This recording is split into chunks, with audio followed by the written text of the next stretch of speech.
السلام علیکم ورحمۃ اللہ وبرکاتہ۔ بسم اللہ والصلاۃ والسلام علی رسول اللہ، اما بعد۔ ریاض الصالحین سے باب توبہ چل رہا ہے۔ کتاب کے حساب سے حدیث کا نمبر آج 21 ہے جو ہم لیں گے۔ حدیث یہ کافی لمبی ہے، تو ہم انشاءاللہ اس حدیث کو جس طرح ہم پہلے پڑھا کرتے تھے اس کی بجائے مختصر کرنے کے لیے اس حدیث کا مختصر خلاصہ اور اس حدیث سے جو مسائل ہیں وہ ہم لیں گے انشاءاللہ۔ حدیث ہے سیدنا عبداللہ بن کعب بن مالک رضی اللہ تعالیٰ عنہ، اس کے راوی ہیں۔ وہ کہتے ہیں کہ میں اپنے والد جو کعب بن مالک ہیں ان سے یہ واقعہ میں نے سنا ہے، اور یہ اپنے والد کے لیے رہبری کا کام کیا کرتے تھے، یعنی ان کے والد نابینا ہو گئے تھے کعب بن مالک، تو وہ عبداللہ جو ہیں وہ اپنے والد کے ساتھ رہا کرتے تھے۔ تو سیدنا کعب بن مالک رضی اللہ تعالیٰ عنہ جو اپنی اس حدیث میں ذکر کرتے ہیں کہ میں غزوہ میں گیا، نبی صلی اللہ علیہ وسلم نے غزوے کا اعلان کیا، اور یہ واقعہ غزوہ تبوک کا ہے کہ جس میں اللہ کے نبی علیہ الصلاۃ والسلام نے اعلان کیا، سب مسلمانوں کو نکلنے کے لیے بلایا، تو تمام مسلمان نکلے، لیکن میں پیچھے رہ گیا، جبکہ میرے پاس تمام چیزیں اس وقت میسر تھیں، یہاں تک کہ اپنی زندگی میں بہترین جو میرے دن تھے وہ یہی تھے جن میں میرے پاس مال بھی زیادہ تھا، اور سواریوں کے اعتبار سے میرے پاس سواریاں بھی 2 تھیں، یعنی ظاہری طور پر میرے پاس ایسا کوئی سبب نہیں تھا جس کی وجہ سے میں پیچھے رہتا۔ تو اسی میں وہ آگے بھی بیان کرتے ہیں کہ نبی صلی اللہ علیہ وسلم نے جو غزوہ بدر میں پیچھے رہ گئے تھے ان پر اظہار ناراضگی نہیں کیا تھا، لیکن اس غزوہ میں نبی علیہ الصلاۃ والسلام جہاد کی نیت سے تو نہ نکلے تھے، صرف قریش کا جو قافلہ تھا اس کا تعاقب کر رہے تھے، اس کا پیچھا کر رہے تھے، لیکن اللہ تعالیٰ نے ان کو آمنے سامنے کر دیا، اور پھر وہاں میدان بھی سجا اور قتال کا حکم بھی ہوا۔ اسی طرح اس حدیث میں جو اپنا غزوہ کا واقعہ ذکر کرتے ہیں اس میں یہ ذکر کر رہے ہیں کہ اللہ کے نبی علیہ الصلاۃ والسلام نے جب سب کو حکم دے دیا کہ سارے اس کے لیے نکل جائیں، تبوک کی طرف ہم جائیں، اور یہ اس وقت موسم جو تھا وہ سخت گرمی کا موسم تھا اور لمبا سفر تھا۔ یہ آپ کو میں یہ بھی بتاتا چلوں کہ اس وقت مدینہ طیبہ سے اگر ہم تبوک کی طرف نکلیں تو تقریباً 700 کلومیٹر کا سفر بنتا ہے، اور اس وقت سواریوں پر سخت گرمی میں جنگل بیابان ریتلے پتھریلے علاقے، بہت سخت سفر تھا۔ تو تمام مسلمان اللہ کے نبی علیہ الصلاۃ والسلام کی طرف لبیک کہتے ہوئے اس سفر کے لیے روانہ ہوئے، لیکن سیدنا کعب فرماتے ہیں، کعب بن مالک رضی اللہ تعالیٰ عنہ کہتے ہیں کہ میں اسی میں سستی کر گیا کہ میں ابھی نکل جاؤں گا، اس وقت نکل جاؤں گا، اور میرے پاس سواری اچھی ہے، جلدی ہے، تو اس لیے میں جلدی ان تک پہنچ جاؤں گا۔ اسی اثنا میں میرے ساتھ کمزوری ہو گئی، میں سستی کر گیا اور رہ گیا۔ اللہ کے نبی علیہ الصلاۃ والسلام واپس آنے لگے تو میں مختلف ہیلے بہانے سوچنے لگا کہ میں اللہ کے نبی علیہ الصلاۃ والسلام کو یہ کہہ کر معذرت کر لوں گا، یا اس طرح اپنی غیر حاضری کے بارے میں معذرت کروں گا، ایکسکیوز کر لوں گا، لیکن پھر میں یہ بھی سوچتا تھا کہ اللہ کے نبی علیہ الصلاۃ والسلام کو میں یہ بات تو کہہ لوں گا، اللہ کے نبی ناراض نہ ہوں گے، لیکن میں اللہ کو ناراض کر لوں گا، کیونکہ اللہ تو جانتا ہے، اور اللہ تعالیٰ ہی نبی علیہ الصلاۃ والسلام کو وحی کے ذریعے بتلا دیں گے، اور اس کے بعد پھر اللہ کے نبی علیہ الصلاۃ والسلام ناراض ہو جائیں گے، جو ناراضگی زیادہ مؤثر ہوگی اور زیادہ خطرناک رہے گی۔ تو اس طرح پھر اللہ کے نبی علیہ الصلاۃ والسلام جب اس غزوہ سے واپس آ گئے، اللہ نے فتح دی تبوک کے موقع پر قریش پر، اللہ کے نبی علیہ الصلاۃ والسلام کو فتح ہوئی۔ فتح ہونے کے بعد جب مدینے کی طرف واپس آئے تو سیدنا کعب بن مالک کہتے ہیں کہ میں اسی تذبذب میں رہا، اسی اثنا میں رہا کہ میں اللہ کے نبی کو کیا بیان کروں، کیا بتلاؤں، جبکہ دیگر جو منافقین تھے وہ اللہ کے نبی علیہ الصلاۃ والسلام کے پاس آتے اور آ کر اپنا عذر پیش کرتے، اللہ کے نبی علیہ الصلاۃ والسلام اس کو قبول کرتے اور اللہ کے ہاں ان کے لیے مغفرت کی دعا بھی کرتے۔ اسی طرح کی ایک حدیث ہم پہلے بھی پڑھ چکے ہیں جس میں منافقین کی تعداد بتلائی گئی، اور اس میں بھی بتلائی گئی ہے کہ تقریباً 80 کے آس پاس وہ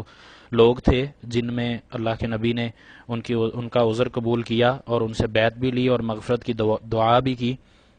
تو اللہ کے نبی علیہ الصلاۃ والسلام کے پاس جب یہ حاضر ہوئے تو انہوں نے آخر اپنا وہی جو سچ تھا وہ بیان کر دیا کہ یا اللہ کے نبی ہم سے سستی ہوئی ہے، پھر سیدنا کعب فرماتے ہیں کہ مجھے پتہ چلا وہاں جا کر کہ میرے ساتھ 2 ساتھی اور بھی ہیں جن کے ساتھ یہ معاملہ بھی پیش آیا، اور ان سے پوچھا گیا تو انہوں نے سچ کا اظہار فرمایا، تو میں مطمئن ہو گیا کہ میں نے جو کہا وہ درست کہا، جبکہ کچھ لوگ تھے جو مجھے یہ کہتے تھے کہ تم اللہ کے نبی علیہ الصلاۃ والسلام سے عذر پیش کر لو جس طرح کے باقی لوگ عذر پیش کر رہے ہیں، تو اللہ کے نبی علیہ الصلاۃ والسلام تمہاری معذرت قبول کر لیں گے، لیکن میرا دل نہ مانا اور میں اس چیز پہ ڈٹ گیا کہ میں نے سچ ہی بولنا ہے۔ اور جب مجھے باقی دیگر 2 لوگ بھی ملے جن میں سے ایک سیدنا ربی تھے، ایک سیدنا مرارہ بن ربی تھے اور دوسرے سیدنا ہلال بن امیہ تھے، جن کی کیفیت یہی والی تھی جو سیدنا کعب کی تھی، تو اللہ کے نبی علیہ الصلاۃ والسلام کے پاس جب ان 2 شخصوں کو بھی انہوں نے پایا تو یہ کہتے کہ میرے اوپر کچھ احساس، کچھ اطمینان ہو گیا کہ میں نے اللہ کے نبی کے اوپر غلط بات نہیں بتلائی، سچ کہا ہے۔ پھر اس کے بعد اللہ کے نبی علیہ الصلاۃ والسلام ان سے ناراض ہوئے، ناراض رہنے کے بعد اللہ کے نبی علیہ الصلاۃ والسلام نے ان سے قطع تعلقی بھی کی اور ان کے ساتھ اٹھنا بیٹھنا بھی ختم کر دیا گیا۔ سیدنا کعب فرماتے ہیں کہ میں نماز کے لیے آتا، اللہ کے نبی علیہ الصلاۃ والسلام کی مسجد میں نماز پڑھتا، تو جب میں نماز میں مشغول ہوتا تو اللہ کے نبی صلی اللہ علیہ وسلم میری طرف دیکھتے، جب میں اللہ کے نبی علیہ الصلاۃ والسلام کی طرف دیکھتا تو اللہ کے نبی نظر ہٹا لیتے، مجھ سے دوسری طرف رخ کر لیتے۔ تو اسی طرح آگے پھر اللہ کے نبی علیہ الصلاۃ والسلام کے پاس دوسرے صحابہ جو تھے وہ اس خطرے کے تحت مسجد میں نہ آتے، بیٹھ گئے اپنے گھروں میں، اللہ کے ہاں استغفار کرتے رہے، توبہ کرتے رہے، روتے رہے۔ اس کے بعد فرما رہے ہیں کہ میں اپنے چچا زاد بھائی کے ہاں بھی گیا جن کا نام سیدنا ابو قتادہ رضی اللہ تعالیٰ عنہ تھا، ان کے باغ میں دیوار پھلانگ کر گیا اور ان کے ہاں میں نے اپنا عذر پیش کیا کہ میری سفارش کرو، میں اللہ کی قسم کہہ کر کہتا ہوں کہ میرا جو معاملہ ہے، میں اللہ سے اور اللہ کے نبی سے محبت رکھتا ہوں، ان کی ہی اطاعت کرتا ہوں، لیکن یہ میرے سے سستی ہوئی ہے۔ لیکن میرا چچا زاد جو کزن سیدنا ابو قتادہ تھے انہوں نے بھی رخ موڑ لیا، میرے ساتھ بات نہ کی، تو میرے بے اختیار آنسو جاری ہو گئے۔ میں اسی طرح جس طرح دیوار پھلانگ کر ان کے باغ میں گیا تھا اسی طرح واپس آ گیا۔ اسی اثنا میں ہم تقریباً 40 روز گزر گئے اور ان کی جو دعا قبول ہوئی وہ 50 راتیں گزرنے کے بعد ہوئی تھی۔ تو یہ فرما رہے ہیں سیدنا کعب کہ میں ایک دن اپنی چھت پر نماز ادا کر رہا تھا کہ اسی اثنا میں ایک آدمی آیا جس نے اعلان کیا کہ اے کعب مبارک ہو، تمہاری توبہ کو قبول کر لیا گیا ہے،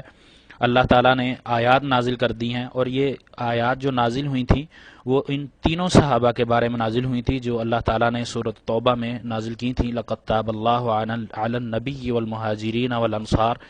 یہاں سے یہ 3 آیات 117 اور 18 19 نمبر آیات اللہ تعالیٰ نے نازل کی تھیں، جن میں وَعَلَى الثَّلَاثَةِ الَّذِينَ خُلِّفُوا کا مینشن بھی ہے کہ وہ 3 لوگ جو پیچھے رہ گئے تھے، غزوہ سے پیچھے رہ گئے تھے، تو اللہ تعالیٰ نے ان کی توبہ کو قبول کیا، جو گڑ گڑائے اللہ کے ہاں روتے رہے، اللہ سے معافی طلب کرتے رہے۔ اور قطع تعلقی میں یہاں تک اللہ کے نبی نے حکم دے دیا تھا، 40 راتیں گزرنے کے بعد اللہ کے نبی نے یہ حکم دے دیا ان تینوں صحابہ کو کہ وہ اپنی ازواج جو تھیں، ان کی بیویاں زوجات جو تھیں، ان سے بھی آپ الگ ہو جائیں۔ تو اللہ کے نبی علیہ الصلاۃ والسلام کے پاس ایک پیغام آیا کہ کیا ہم ان کو طلاق دے دیں؟ تو اللہ کے نبی علیہ الصلاۃ والسلام نے فرمایا کہ نہیں، ان کو طلاق نہیں دو، لیکن ان سے دور رہو۔ اسی اثنا میں سیدنا کعب فرماتے ہیں کہ میرے پاس ایک شاہ جو اہل شام کی طرف سے تھا، اس کا خط آیا میرے پاس، اور اس میں لکھا ہوا تھا کہ تمہارے ساتھی تم پر ظلم کر رہے ہیں، تو تمہیں ذلت سے بچانے کے لیے ہم اپنے پاس دعوت دیتے ہیں، ہمارے پاس آ جاؤ، ہم تم سے پوری ہمدردی کریں گے۔ تو سیدنا کعب کہتے ہیں کہ میں یہ سمجھا کہ یہ ایک اور آزمائش ہے میرے پر جس سے آزمایا جا رہا ہے مجھے، تو میں نے وہ خط تندور میں ڈال کر جلا دیا تاکہ میں اس آزمائش سے بھی بچ جاؤں۔ اسی طرح جو سیدنا کعب کے دیگر 2 ساتھی تھے ان میں سے ایک ہلال بن امیہ تھے جو عمر میں بڑے تھے، بوڑھے تھے، ان کی بیوی اللہ کے نبی علیہ الصلاۃ والسلام کے پاس حاضر ہوئیں اور کہا کہ ہلال بوڑھے ہیں، کیا ان کی خدمت کے لیے میں رک سکتی ہوں؟ تو اللہ کے نبی نے کہا تھا کہ ہاں ان کی خدمت آپ کر سکتی ہیں، لیکن یہ کہ آپ خاص تعلق ان سے جو ہے وہ قائم نہ کریں۔ لیکن انہوں نے کہا کہ وہ اپنی توبہ کے لیے اور اپنے اس گناہ کے لیے اتنے ندامت ہیں اور اتنے گڑ گڑا رہے ہیں کہ وہ کسی قسم کی حرکت نہیں کر پاتے، وہ بس اپنے گھر میں ہی رکے ہوئے ہیں اور اللہ سے اپنے گناہ کی معافی طلب کر رہے ہیں۔ تو اللہ کے نبی علیہ الصلوۃ والسلام کے پاس یہ تینوں صحابہ اپنا عذر پیش کرنے کے بعد اللہ کے ہاں گڑ گڑاتے رہے، معافیاں طلب کرتے رہے، اللہ سے اپنے اس عذر کو پیش کر کے ندامت اختیار کرتے رہے۔ تو اللہ نے ان تین صحابہ کی تقریباً 50 راتوں کے بعد توبہ قبول کی، اور پھر اس صحابی تک بھی ایک تیز گھڑ سوار نے آ کر، جو اس وقت یہ جبل صلا جو اس وقت مدینہ میں موجود ہے اس کے اوپر چڑھ کر یہ عبادت کر رہے تھے، اللہ کے ہاں نماز ادا کر رہے تھے، تو ان کو دیگر صحابہ نے آ کر، وہی صحابہ جو ان سے بات نہیں کرتے تھے، ان کے قریب نہیں آتے تھے، تو ان کو آ کر مبارکباد دینے لگ گئے۔ مہاجرین میں سے سیدنا طلحہ بن عبید اللہ لپکتے ہوئے اٹھے ان کی طرف، جب یہ نبی علیہ الصلوۃ والسلام کی خدمت میں مسجد میں حاضر ہوئے اپنی معافی کا اعلان سننے کے بعد، تو یہ وہ صحابی تھے مہاجرین میں سے جو جلدی اٹھ کر سیدنا کعب کا استقبال کر رہے تھے۔ تو سیدنا کعب کہتے ہیں کہ ان کا یہ کام اور ان کا اس طرح کا استقبال میں اپنی پوری زندگی میں نہیں بھول سکا، جس طرح انہوں نے میرا استقبال کیا تھا۔ تو اس کے بعد اللہ تعالیٰ نے ان کی توبہ قبول کی۔ قبول کرنے کے بعد پھر یہ کہتے ہیں کہ ہم اس دن کے بعد اپنی پوری زندگی میں کبھی بھی اللہ کے نبی کے صلی اللہ علیہ وسلم کے کسی حکم کے بعد پیچھے نہ رہے۔ کوئی کام بھی اللہ کے نبی کہتے تو ہم جلد از جلد اس کو ادا کرنے کی کوشش کرتے۔ اور دوسری چیز جو یہ کہ میں نے ابھی اللہ کے نبی علیہ الصلوۃ والسلام کے پاس جھوٹ نہ لیا، جھوٹ نہ بولا، تو اس کے بعد زندگی میں نے کبھی بھی جھوٹ کا سہارا نہ لیا، نہ میں نے جھوٹ بولا اور نہ ہی میں نے کبھی جھوٹ کا ساتھ دیا۔ جبکہ بعض لوگ ایسے بھی تھے جو اللہ کے نبی علیہ الصلوۃ والسلام کے پاس آ کر عذر بھی دیتے اور قسم بھی اٹھاتے۔ اللہ کے نبی علیہ الصلوۃ والسلام ان کو جانتے ہوئے بھی، پتہ تھا کہ یہ کس وجہ سے پیچھے رہے ہیں، لیکن ان کا عذر قبول کرتے رہے، اس وجہ سے کہ ان کا معاملہ اللہ کے پاس تھا، ان کو آخرت میں اللہ تعالیٰ نے سزا دینی تھی۔ لیکن یہ تین جو صحابہ تھے ان کو اللہ تعالیٰ نے دنیا میں ہی ان کا محاسبہ انہوں نے خود اپنا محاسبہ کیا، اور اس کے بعد اللہ تعالیٰ نے ان کی توبہ قبول کرتے ہوئے ان کو دنیا میں ہی اس سے پاک کر دیا اور ان کی توبہ نازل فرما دی۔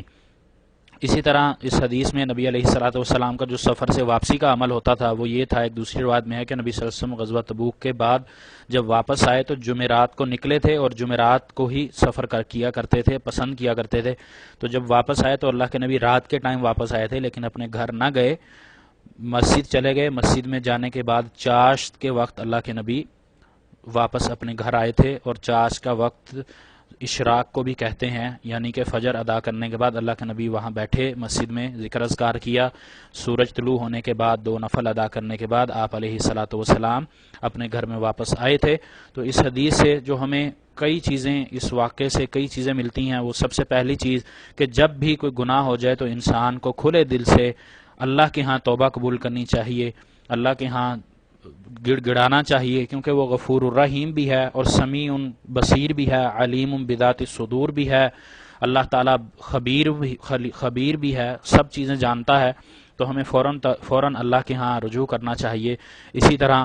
سچ کا ہمیشہ سہارا لینا چاہیے، جھوٹ سے دور ہونا چاہیے، اس کے لیے کتنی بھی تکلیفیں آزمائشیں ہوں لیکن ہمیں سچ کا دامن ہاتھ سے نہیں چھوڑنا چاہیے۔ اسی طرح منافقین کا جو اس میں ذکر ہے، ان کو اللہ تعالیٰ نے اور اللہ کے نبی علیہ الصلوۃ والسلام نے یہاں دنیا میں محاسبہ نہیں کیا، ان کی چھوٹ دے دی، لیکن آخرت میں ان کے لیے سخت محاسبہ رکھ دیا، اور ان المنافقین فی الدرک الاسفل من النار والی آیت نازل کر دی۔ اسی طرح انسان کو جس طرح بھی تنگی ہے یا سختی ہے، جو بھی اس کے ساتھ معاملات ہیں، لیکن اس کے دل میں یہ تڑپ ہونی چاہیے کہ اللہ کے راستے میں ہر وقت جہاد کے لیے تیار ہوں۔ اللہ نے مجھے مال سے اگر طاقت دی ہے تو میں مال سے جہاد کروں گا، زبان سے جہاد کروں گا، اور استطاعت ہوئی تو میں اپنی جان سے بھی جہاد کروں گا، اور یہ جہاد سب سے افضل ہے۔ اسی طرح دوسروں کو بھی اصلاح کرنی چاہیے، دوسروں کی اصلاح کرنی چاہیے، ان کو غلطی سے دور رکھنے کے لیے ان کو محاسبہ کروانا چاہیے، اور ان کو معاشرتی غلطی ہو یا ان کی اپنی غلطی ہو اس سے ان کو روکنا چاہیے، سمجھانا چاہیے، یہ بھی ہم پر فرض ہے۔ اور اس حدیث سے ایک اور چیز جو ہمیں ملتی ہے وہ یہ ہے کہ اللہ تعالیٰ اپنے مومن بندوں کی آزمائش کرتا ہے، امتحان کرتا ہے، اس میں ثابت قدم رکھنے کی توفیق بھی دیتا ہے، لیکن وہ تب جب ہم ثابت قدم رہنے کی توفیق اللہ سے مانگیں۔ پھر اس حدیث سے ایک چیز اور جو ہمیں ملتی ہے وہ یہ ہے کہ اللہ تعالیٰ انسان سے صدقہ بھی مانگتا ہے۔ سیدنا کعب نے جو بتلا رہے ہیں کہ میرے پاس سواریاں تھی اور مال اتنا تھا غزوہ تبوک کے وقت کہ زندگی میں کبھی میرے پاس ایسا نہیں تھا۔ جب ان کی توبہ قبول ہوئی تو انہوں نے اپنا پورا مال اللہ کی راہ میں خرچ کر دیا تھا، تو اللہ کے نبی نے کہا تھا کہ اے کعب اپنا کچھ مال اپنے لیے رکھ لو، یعنی کہ مال اللہ کے راہ میں ہمیں صدقہ کرنا چاہیے، لیکن اپنی جو ضروریات زندگی ہیں ان کا بھی خیال رکھنا چاہیے۔ یہ سبق بھی ہمیں اس حدیث سے ملتا ہے۔ اور دوسری چیز، جب اللہ کے نبی علیہ الصلاۃ والسلام نے یہ اعلان کر دیا، اللہ کے نے وحی نازل کر دی ان تین صحابہ کے بارے میں، تو جوک در جوک ان کے ساتھیوں نے ان کو مبارکباد دی۔ تو اس چیز سے ہمیں یہ بھی ملتا ہے کہ انسان کی معاشرتی کوئی خوشی ہے تو اس پر مبارکباد بھی دی جا سکتی ہے، اس کو تحفہ بھی دیا جا سکتا ہے۔ اسی طرح اللہ تعالیٰ نے جو توبہ کا انعام رکھا وہ بھی بتلا دیا کہ اللہ نے ان سے توبہ قبول کر لی اور ان کے لیے جنت کے وعدے جو تھے وہ مقرر کر دیے گئے۔ اور اسی طرح اس حدیث سے ہمیں جو خاص کر سبق ملتا ہے وہ یہ ہے کہ انسان کو اپنا ہر وقت محاسبہ کرنا چاہیے، اپنی نیت کو خالص رکھنا چاہیے، اور اللہ کے ہاں رجوع کرتے ہوئے اللہ سے گڑ گڑا کر معافی مانگنی چاہیے، معافی کا طلبگار رہنا چاہیے۔ وہ غفور الرحیم ذات ہے، بخشنے والی ذات ہے۔ ہمیں صبر سے، استقامت سے اللہ کے ہاں اللہ کے راستے میں کھڑے ہو کر اپنے گناہوں کی بخشش طلب کرنی چاہیے۔ وہ تو صحابہ تھے جن کے بارے میں اللہ تعالیٰ نے ان کی دنیا میں ہی توبہ قبول کی اور پھر اس کے بعد رضی اللہ عنہم ورضوا عنہ جیسی آیات بھی نازل کر دی، ان کو کئیوں کو جنت کی بشارت بھی دے دی، لیکن اس کے باوجود وہ اپنی آخرت کے لیے ہر وقت تڑپا کرتے تھے۔ آج ہم اس معاشرے میں جس میں رہ رہے ہیں، یہ معاشرہ کافی ساری برائیوں کی جڑ ہے،